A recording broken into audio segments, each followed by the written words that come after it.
Assalamualaikum warahmatullahi wabarakatuh. Nama saya Riwari Setiawan, NIM 2003401051055. Dalam hal ini saya membuat tugas untuk memenuhi tugas ujian akhir semester hukum perburuhan. Nah, dalam suatu pokok tugas yang tersebut terdapat 3 soal. Yang pertama, apa itu Omnibus Law?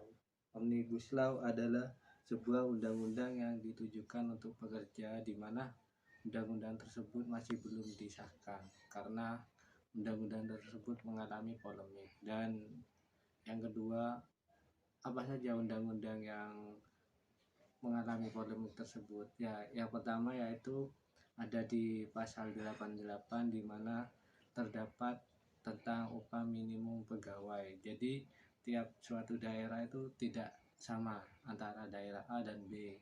Kemudian pasal 156 tentang pesangon yang turun. Jadi apabila ada suatu pegawai yang mengalami PHK, mereka akan diberi pesangon, tetapi pesangonnya tidak seperti di tahun-tahun sebelumnya. Kemudian pasal 42 tentang tenaga kerja asing. Hal ini sangat merugikan bagi Indonesia. Kenapa? Karena lapangan pekerjaan semakin turun karena suatu saat pekerjaan akan dikuasai tenaga asing. Dan soal yang terakhir, setelah 2 tahun ini mengalami polemik, apakah masih ada di saat ini?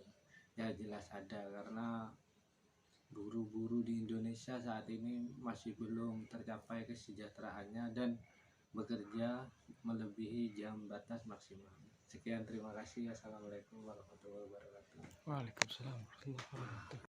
Yuk. Ayo wis lanjut dipotong ntar. Baik.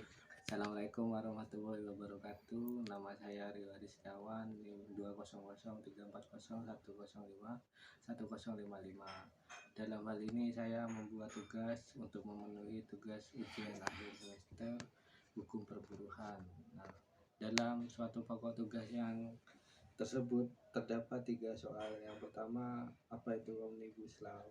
Omnibus Law adalah sebuah undang-undang yang ditujukan untuk pekerja, di mana undang-undang tersebut masih belum disahkan karena undang-undang tersebut mengalami polemik. Dan yang kedua, apa saja undang-undang yang mengalami polemik tersebut? Ya, yang pertama yaitu ada di pasal 88, di mana terdapat tentang upah minimum pegawai. Jadi tiap suatu daerah itu tidak sama antara daerah A dan B. Kemudian pasal 156 tentang pesangon yang turun. Jadi apabila ada suatu pegawai yang mengalami PHK, mereka akan diberi pesangon, tetapi pesangonnya tidak seperti di tahun-tahun sebelumnya. Kemudian pasal 42 tentang tenaga kerja asing. Hal ini sangat merugikan bagi Indonesia. Kenapa? Karena lapangan pekerjaan semakin turun karena suatu saat pekerjaan akan dikuasai tenaga asing. Dan soal yang terakhir, setelah 2 tahun ini mengalami polemik, apakah masih ada di saat ini? Ya jelas ada, karena guru-guru di Indonesia saat ini masih belum tercapai kesejahteraannya dan bekerja melebihi jam batas maksimal. Sekian, terima kasih. Assalamualaikum warahmatullahi wabarakatuh.